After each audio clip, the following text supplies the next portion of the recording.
Hi there, welcome to another episode of Brothers Beyond. Today we're going to be talking about the male loneliness epidemic, the patriarchy, and toxic masculinity, topics that are very hot these days, and how all of these translate to male friendships and the ability for men to feel connected to the people in their life. Yes. So let's start with the male loneliness epidemic. I'd love to hear your perspective, Andrew, on where you think that comes from and how that's impacting men in the world. Yeah. Thanks for asking. Big topic. Sounds like it just feels like there's a lot of this going around talking about men and men's friendships and loneliness or solitude. Where does it come from? How does it affect people? I think that at least here in America or in maybe just Western civilization, men are trained and raised to be competitive. Right. And it's subconscious. It's not like you need to beat that guy. I mean, certainly in the realm of sports, you need to be better than that guy or that team or whatever. But I think it's like there's just an inherent kind of sense of competition that is socialized into most of us. And because of that, like the competition, that, and then also the lack of acceptance around talking authentically about what's real for you, i.e. your feelings. The lack of acceptance around that paired with the competition, I think is really what creates this situation. Yeah. Yeah. Would you agree with that? Yeah, I would say I'd love to hear more from you, like the competitiveness. How do you see that impacting men's relationships? I think it's not super conscious, but men are trained and women are trained, but men are trained to compare. Like competition can come from comparison. Our Western culture that we receive through media is all very shallow. It's all about how you look and, who you're dating, how attractive they are, how much money you have, all these things. So I think like this comparison comes up of like, oh, that guy's more attractive or that guy's funnier or that guy has more money or look at the car that guy drives, right? So you're comparing yourself, and instead of maybe initiating conversations or not looking at those things and simply being connected and talking, you're looking at that stuff and it kind of puts up this barrier and you create an other and there's a difference. And so maybe you feel self-conscious or maybe you'll feel superior, right? So it's either you're down here and they're up here or you're up here and they're down here, right? So you're comparing and it creates this difference. And then like, let's say they're like this and you're like, maybe you feel like, oh, I can't look at this guy and I'm not as good as him, right? How could I be better than this guy? Well, look at what a piece of shit I am or a loser or whatever. So you're just like maybe automatically putting yourself down. Or maybe you're on the other side of the spectrum and you're like, oh, look at this guy and what the hell is he wearing and what he's driving and he's single or he's not getting any action or whatever. So like I'm better than this guy and like he doesn't deserve my time and I don't want to be friends with like this dude who's like clearly not on my level, right? Like I want to hang out with guys who are also winning or whatever, so that comparison creates this difference, this gap, and subconsciously get in the mode of, well, how can I do better? Or how can I improve or one up this guy or whatever, right? Right. And it's really sneaky. It's not even like, you might not even notice. Yeah, I think that inherent insecurity or inferiority can translate to all the things you're saying, as well as a tendency sometimes for men to cut down other men rather than build them up. Yeah. So it's like, I gotta level the playing field. Right. I gotta, right. And it's the same thing with how sometimes how men treat women, putting them in their place and making sure that men are the superior race or whatever. And from my perspective, a man who is really secure will feel comfortable with building up the people around him and, crediting and valuing the people around him because he knows that doing so is not going to take away from his value or anything like that. Yeah. And to your point, I think it can be subconscious. I don't know that it's always intentional when a man puts somebody else down or criticizes or judges or whatever. Right. It's more of a subconscious thing of Yeah. needing to prove worth by essentially harming someone else. Yeah. You're right. I think a lot of times it is unintentional because it's unconscious. You don't really know and understand what you're doing or why. And I think like that criticism, like you're talking about, like cutting other guys down, it's a big part of it actually, because I don't think young boys are really being built up by their fathers. Like that's a whole other conversation, right? That's a whole other conversation about fatherhood and relationship with father. But I think it's safe to say that the majority of young boys aren't being instilled with confidence. They're not being instilled with love and care and understanding that they are okay just as they are, regardless of how they express themselves and what they like.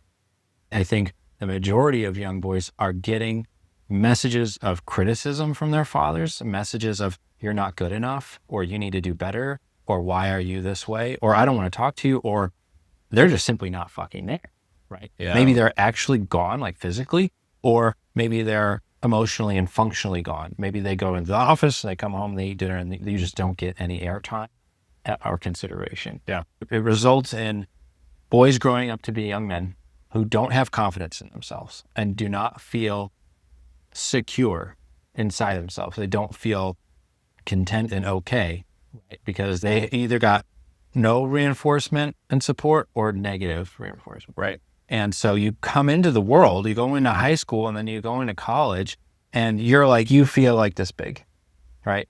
And then when you feel this big and there's someone over there and they're like doing good or they're happy or they've got a girlfriend or they've got money or something, you're like, fuck that guy.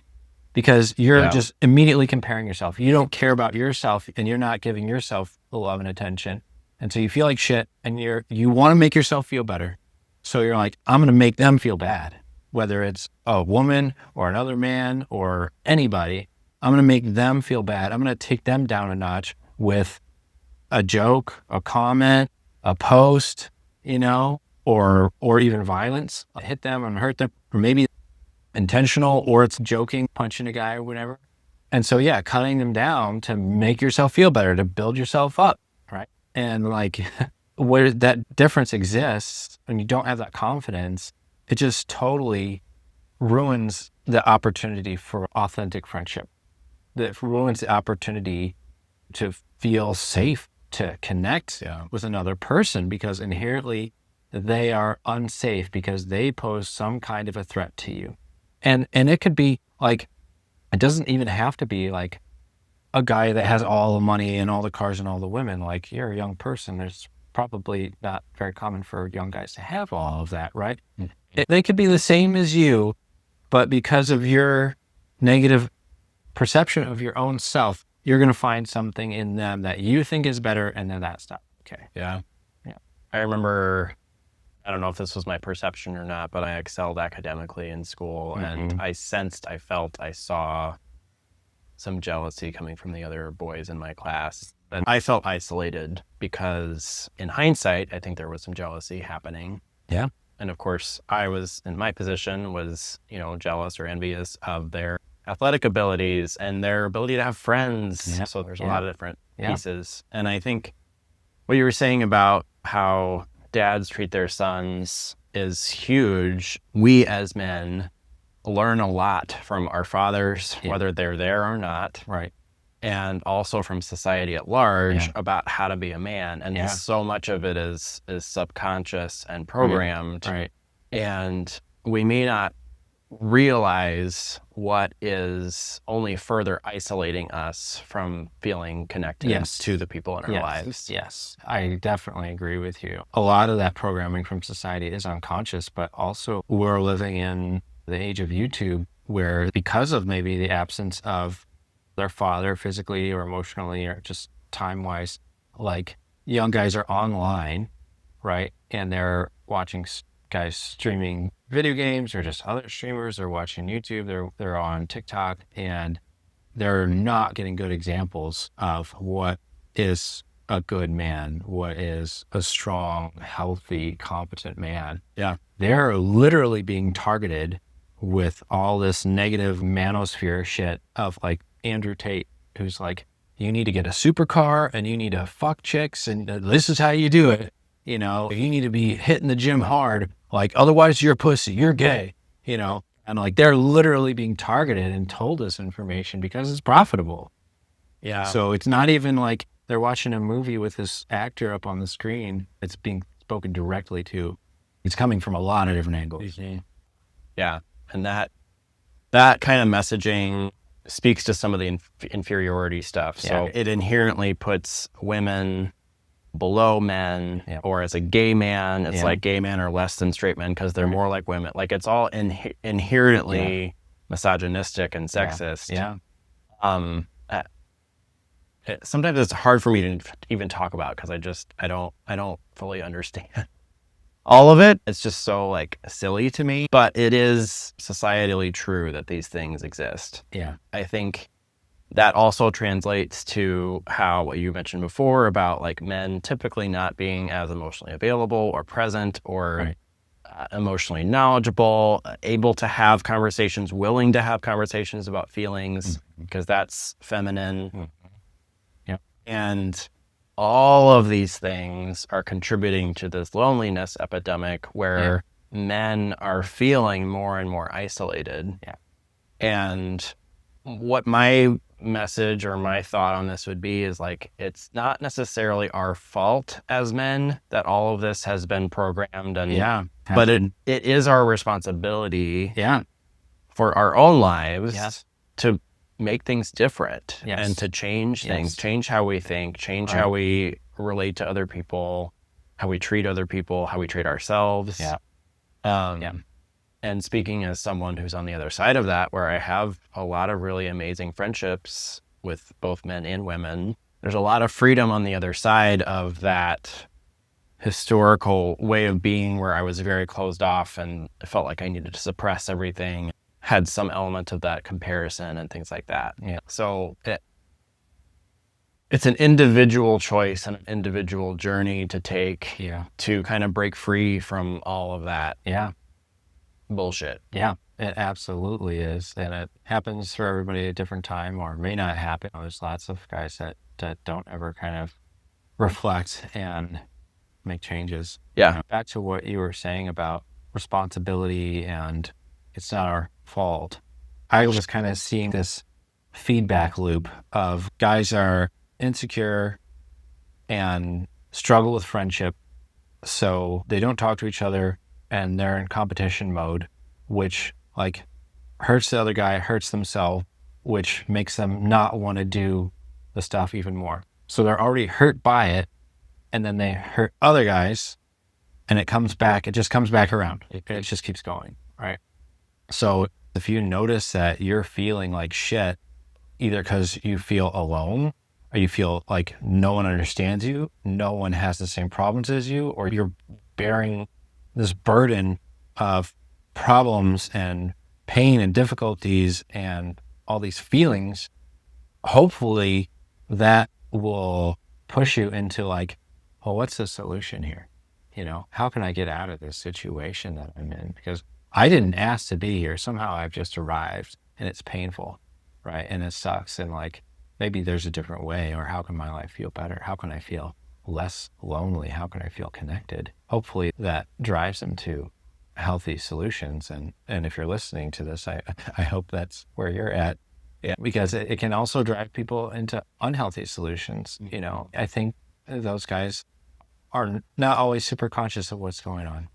And that's okay. I'm not saying that as a criticism or a judgment, but I think it's pretty prevalent that guys who feel inferior or overly superior, or feel like a lack of guidance, lack of an outlet for the challenges and difficulties in their life, their feelings, sexual frustration, that can turn into a school shooting, that can turn into a rape, that can turn into someone becoming a billionaire and never paying their fucking employees, right? Just complete domination in any form. And that's like the negative expression of that. It's like, I have this pain, these problems, these feelings, and I'm trying to seek to solve them.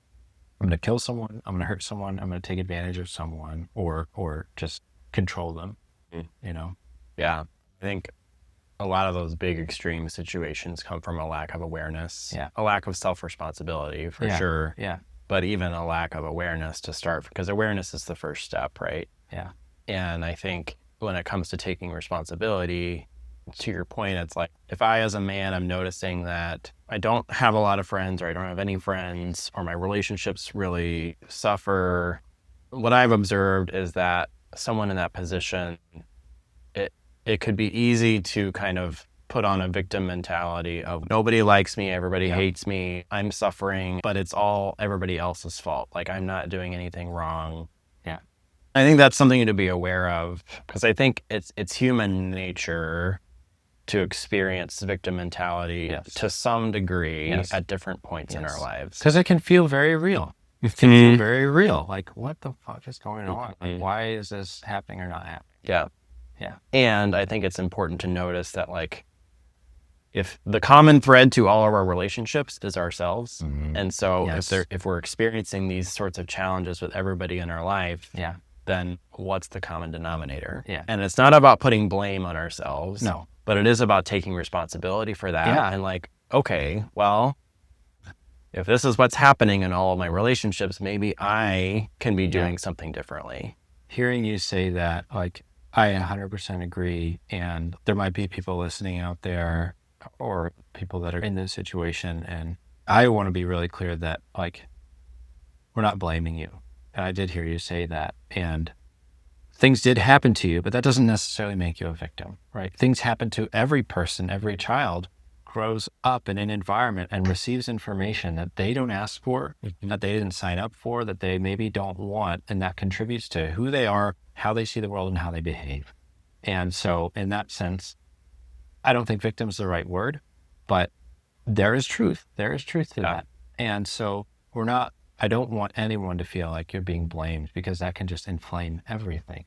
What we're saying is, it takes a lot of courage. I want to say that too. If you notice and you're having these feelings and life isn't going well in multiple areas, and this is how you're feeling, it feels like the easy way to point the finger outward, to blame the world and kind of see things that way. It relieves you of the responsibility. It relieves you of the necessity for action. It takes a lot of courage to look at yourself, and it can be sad, it can be shameful, you could feel guilty, but you could just feel like shit. Like, oh wow, I'm doing all this. That's where the compassion of, it's not your fault that your dad did this, or society's cramming this down its throat, and this is on your fucking YouTube feed and all that. Right. That's where the compassion comes in. It's not your fault. You don't need to feel guilty. You don't need to feel shame.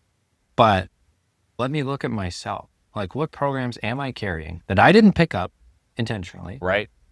What am I carrying? What am I doing? How am I thinking?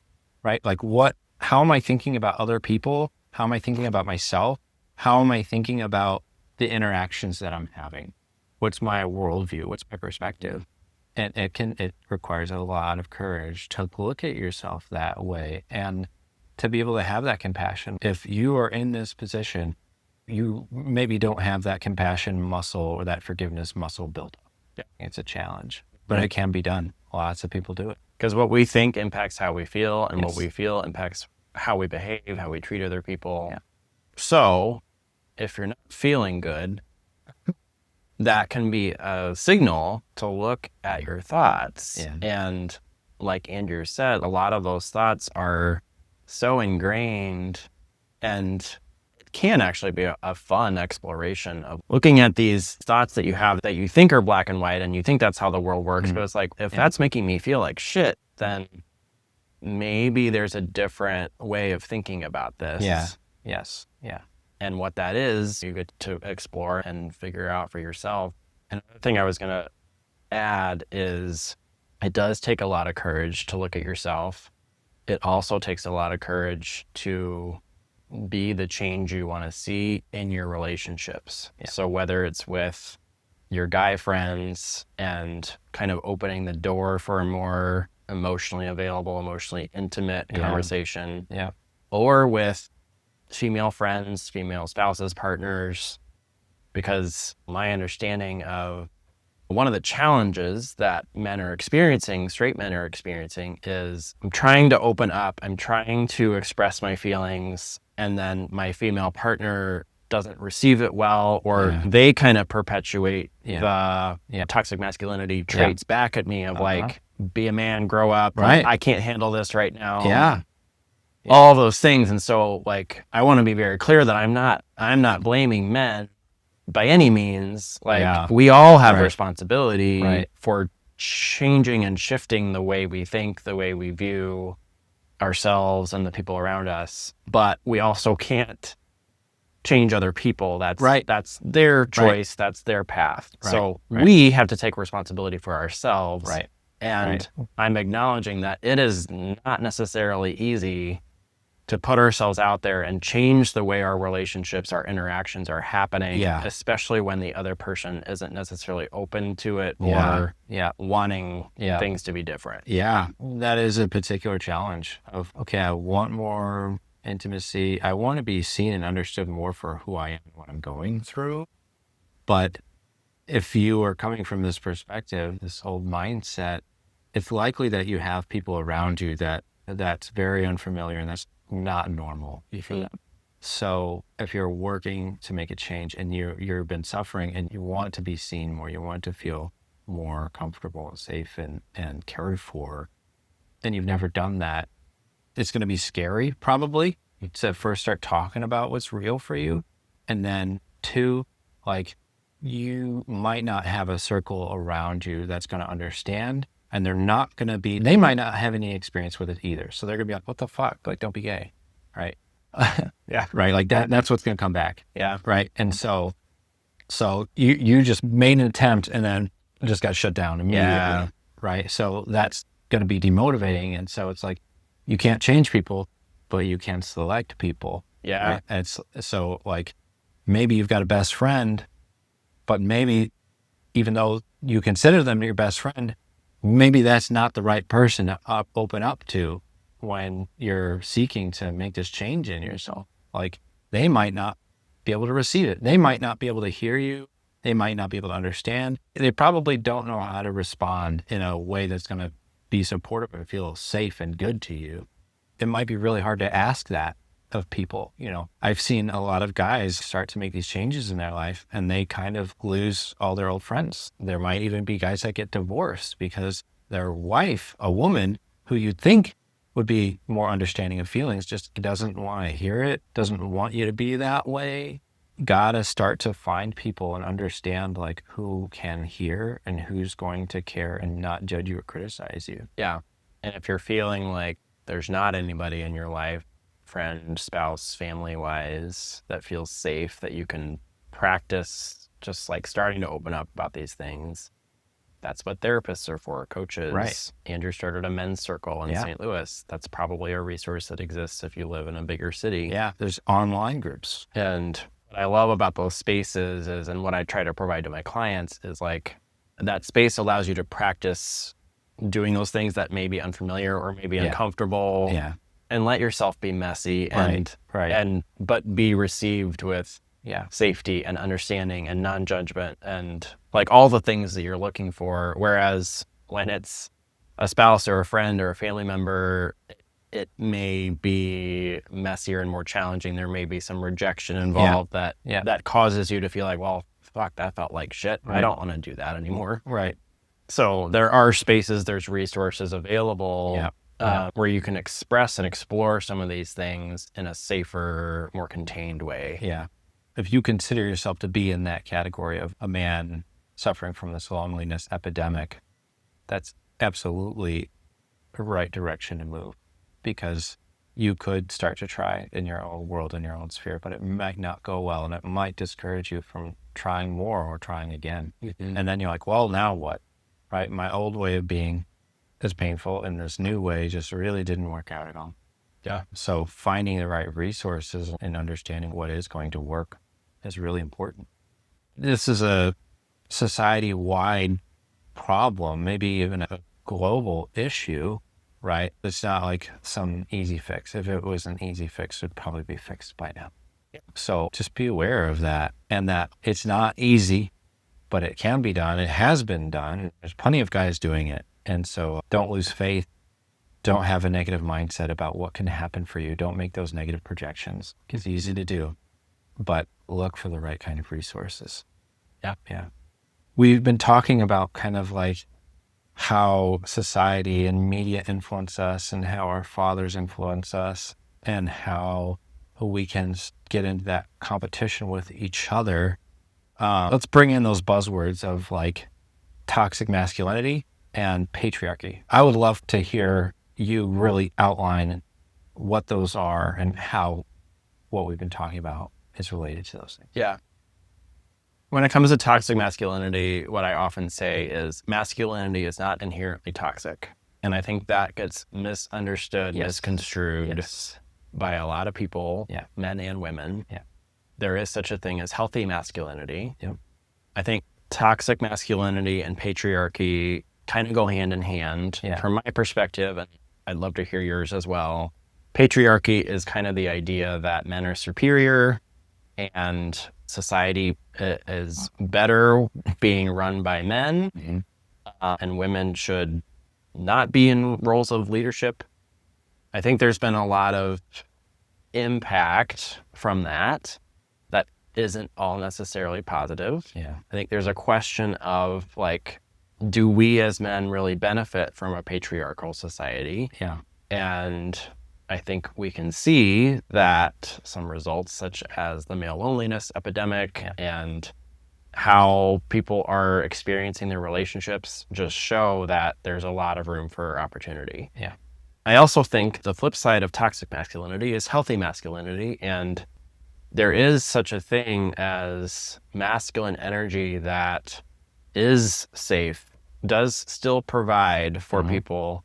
Still strong, still like respectable, and like you can feel like a man, you know, but it's not about proving it or needing to like puff your chest or, you know, put other people's down so that you can be the superior one. Like there is no superiority.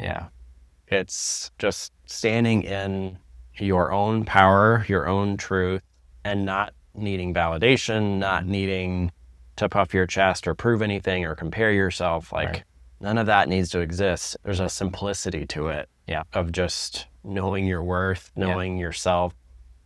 When you're in that kind of energy, people naturally feel safe and drawn to you. I 100% agree. I think the patriarchy doesn't benefit men. I think it could be easy to swing to like, oh, okay, so women are supposed to run the world and everything like that. It's like, no, that like just because this extreme exists doesn't mean the other, like if this is bad over here, that doesn't mean that's good. That's like very, very simplistic thinking. But when we say the patriarchy, I would say it's inherently violent and like dominating. I'm thinking of that old idea back in the Middle Ages and prior to that of like that divine right of kings. It's like that kind of shit of like, because I'm a man, I am meant to do this. Like, and I'm entitled to it. It's my right to do and say and walk and be in this way, right? And it's fine and it's acceptable, right? And it's like, that's not actually true. It's inherently harmful to a man to grow up in that kind of society, because then you feel like maybe you are at the top of the heap and you have all this privilege and power, right? But that's pretty rare. You think you're supposed to have it, and so you're being harmed because it's likely that your life isn't like that at all. That you do not have power, that you are not having all this privilege. You're definitely having privilege as a man, but you don't get just unlimited access to everything. So it lends to you feeling like, well, something's wrong here. You've been wronged in some way, right? You're brought up with this expectation. So you feel resentful, you feel angry, you feel like this isn't right. You're inherently upset when anything in your life is not that. Like, well, I didn't get that job, or that girl turned me down, or I'm not having as much sex as I want, or like, where's my money? You're taught these ideas and then you bump up against reality and it's like, fuck. And then you're angry, right? So you're being harmed because you're walking around angry, feeling like, where's all my stuff? Like, how come this isn't happening for me? You've been sold an idea that's not true. And now you feel bad. Maybe you blame yourself for it. And so you feel like shit, or you blame other people for it and you feel angry at them, you know? So you're being harmed. You're not living a life of like contentedness inside of yourself, and you're not being directed to your actual power. You're not being directed to your creative force and your ability to exercise your inherent creativity and interest in life. You're just sitting there expecting and wanting and crying about how it's not there. Yeah, there can be an entitlement that happens. Yeah. As I was listening to you, like from an outsider's perspective, it sounds very clearly entitled. Yeah. And I think a lot of us, if we knew we were acting that way, we might choose differently. Yeah. But again, so much of that is subconscious and programmed. Like to your point, we're being fed all these things about this is what life is supposed to be. And if you're not that, then you're not worth anything or whatever. So it's like, well, of course I want those things. So because it's so drilled, we may not realize that we're expecting things from an entitled energy. Right. And that's where that toxicity comes in. I expect this to happen. And then you can get demanding. Or let's say your girlfriend isn't acting the way you want, or she's like giving you feedback of like, hey, I didn't like this, or I would prefer this, or this is my love language or whatever. And you're just like, well, what the fuck? You're just supposed to, what is this shit? You know? So that's where the toxicity comes in. It comes in from like these expectations about what you think you deserve. And it comes out in how you speak to people, how you talk to yourself, how you carry yourself, and what you go out and do in the world. Yeah. But that doesn't have to exist at all, to your point. You can be a man, be strong, be respected, and not have an expectation of everyone just supposed to get the fuck out of my way or give me what I want or sit on my dick, right? It's like you can feel all right and not have these expectations and not be throwing all that anger and upset energy in the world and into your personal relationships. Yeah. You know? Yeah. And I believe that all of that strength, that respectability, that kindness, the nurturing that we're talking, like that is our true nature. Yes. Yes. That's how we start out as humans. Right. And if it weren't for societal programming and, you know, our parents experiencing their own trauma and challenges in life that then get absorbed into us. Yeah. That's how we would stay. Yeah. And so one of our responsibilities as adults is, again, to question some of those thoughts and like peel back the layers of, okay, this is making me feel like shit. It's making the people I care about feel like shit. So maybe this isn't working. And what I found is that the more we peel that stuff off, the more we go back to our true nature. Right. And there's a lot of simplicity that comes with that. And it's pretty amazing. Yes. Yes. That healthy masculinity underneath, that's like who you really are. That's more of the truth of who you are as a human being and a man. Imagine being raised feeling like you are equal to everyone and everyone's equal to you, and feeling raised like there's so much abundance in the world that you can go out and find what you want, but you might have to work for it and you might have to ask for it. You're probably going to walk around treating people differently, and you're probably going to feel differently about yourself, how you see yourself, and you're still going to be a man. You can still play sports and lift weights and all those things. So masculinity isn't inherently bad. It's just that we've got some bad ideas and expectations that have been promoted and given to us, and it's been going on for a very, very long time. Yeah. Another thing I want to speak to is that every human being has both masculine and feminine energy in them. Yes. I agree. And the patriarchal, toxic masculine idea is we should reject anything that's feminine or that's less. Right. So that's also part of that creates an imbalance in us. Yeah. Where we feel like we only need to be masculine, and that can translate to some toxicity. But it's like every human being has a blend of those things, and it's not like you're 90% masculine and 10% feminine forever. Those energies are going to kind of come and go and flow and fluctuate. Yeah. And it's finding that balance within ourselves and also letting that flow and fluctuate within relationship with other men and with women as well. Yeah. And not rejecting natural parts of ourselves. Yes. I'm all for it. I love this phrase of like, before you're a man, you're a human being. And human beings are the whole spectrum, right? Softness, gentleness, kindness, and hardness, and strength, and even like protective. We're all that, and we're really harming ourselves by limiting that, cutting it off. It's a natural thing that exists for all of us. Just translate that to a different area of life. Let's say you're a man and you're interested in art, visual art, or music, but you're also interested in sports. And let's say that you grew up in some society, some fictional place or whatever, where it's like men can't play sports, not allowed, whatever, bad, not good, unacceptable.